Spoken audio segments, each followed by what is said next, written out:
ઉત્તરાયણનો પર્વ મોજ મસ્તી અને ઉત્સાહભેર સૌએ ઉજવ્યો છે, પરંતુ હવે અનેક લોકો હર્ષોલ્લાસના પર્વની ઉજવણી બાદ યથાશક્તિ પ્રયાસ પતંગ અને દોરીને ઝાડ કે થાંભલા ઉપરથી ઉતારવાનો પ્રયાસ કરતા હોય છે। પરંતુ હિંમતનગરના એક શિક્ષકે અનોખો પ્રયાસ કર્યો છે અને જેના થકી લોકોને તેમણે સુંદર પ્રેરણા આપી છે। આ છે હિંમતનગરના શિક્ષક પ્રફુલ્લ પટેલ। તેઓ હર્ષોલ્લાસથી ઉત્તરાયણની મોજ પરિવાર સાથે માણે છે, પરંતુ સાથે જ તેઓ પતંગની દોરીથી થતા નુકસાન કે તેના થકી સર્જાતા જોખમોને લઈને એટલા જ સજાગ છે, જેના કારણે તેઓ છેલ્લા 4 વર્ષથી અનોખું પ્રેરણાદાયી અભિયાન ચલાવે છે। જે મુજબ તેઓ ઉત્તરાયણના પર્વ સાથે જ તહેવાર બાદ કેટલાક દિવસ સુધી પતંગની દોરીને એકત્ર કરે છે। આ માટે તેઓ લોકોને અપીલ કરે છે અને દોરીને ઉતારી પોતાને આપવા માટે કહે છે। બદલામાં તેઓ પંખીઘર અને બર્ડ ફીડ દોરી આપનારને આપે છે, જેને લઈને લોકો પણ તેમને મોટી માત્રામાં દોરી આપે છે અને બદલામાં પંખીઘર અને બર્ડ ફીડ મેળવે છે।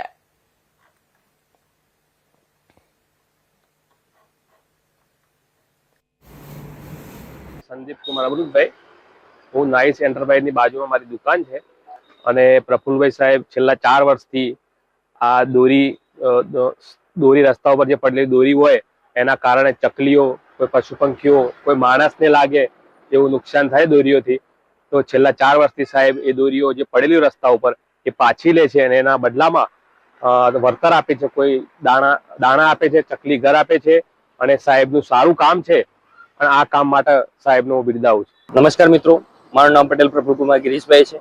હું છેલ્લા 4 વર્ષથી દોરી એકત્ર કરવાનું કાર્ય કરું છું। આ વર્ષે આપણે 35 કિલો જેટલી દોરી ભેગી કરી છે। સ્વાભાવિક રીતે તમે જોયું હશે કે ધાબા પર કે અગાસીમાં ઉત્તરાયણ પછી દોરી પડી રહેતી હોય છે અને હાલમાં ચકલીનો માળો બનાવવાનો સમય છે, તો ચકલી એ દોરીને માળો બનાવવા માટે પણ લઈ જતી હોય છે।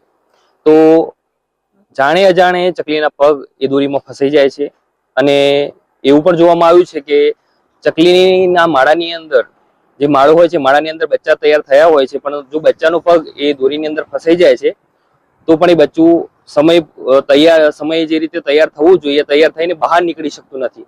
તો આપ સૌ મિત્રોને એક નમ્ર વિનંતી છે કે ધાબા પર, અગાસી પર કોઈ પણ જગ્યાએ દોરી પડી હોય તો એ દોરી નાઇસ એન્ટરપ્રાઇઝમાં જમા કરાવો। અને આપણે સતત 4 વર્ષથી આ સેવાકીય કાર્ય કરીએ છીએ, જેમાં 1 કિલો દોરીના સામે આપણે ચકલી ઘર આપીએ છીએ અને અમુક મિત્રોની રિક્વાયરમેન્ટ હતી કે પ્રફુલ્લભાઈ આપણે બર્ડ ફીડરની જરૂર પડે છે, તો આપણે બર્ડ ફીડરનું પણ આયોજન કર્યું છે। અને એની સાથે સાથે જો મિત્રોને બર્ડ ફીડર ના જોઈતું હોય અને અનાજ જોઈતું હોય તો આપણે 1 કિલો અનાજ પણ આપીએ છીએ। સૌ મિત્રોને મારી એક જ વિનંતી છે, ઉત્તરાયણ ઉજવો, એની સાથે સાથે ઉત્તરાયણ પૂર્ણ થયા બાદ ધાબા પર કે અગાસી પર પડેલી નકામી દોરીનો આપ જેટલું બની શકે એટલું જલ્દી નિકાલ કરવો એ જરૂરી છે। અને દર વર્ષે આપણે દોરી સળગાવીએ છીએ, પરંતુ આ વર્ષે એવું વિચાર્યું છે કે જો દોરીને આપણે રિસાયકલ કરીને કંઈક બનાવી શકીએ તો એના માટે પણ આપણે વિચારસરણી ચાલુ છે, એના પર પણ આપણે કામ કરીએ છીએ। જેટલું બની શકે એટલું સારું પર્યાવરણ માટે કરવાનો પ્રયત્ન કરીએ એવી સૌને વિનંતી।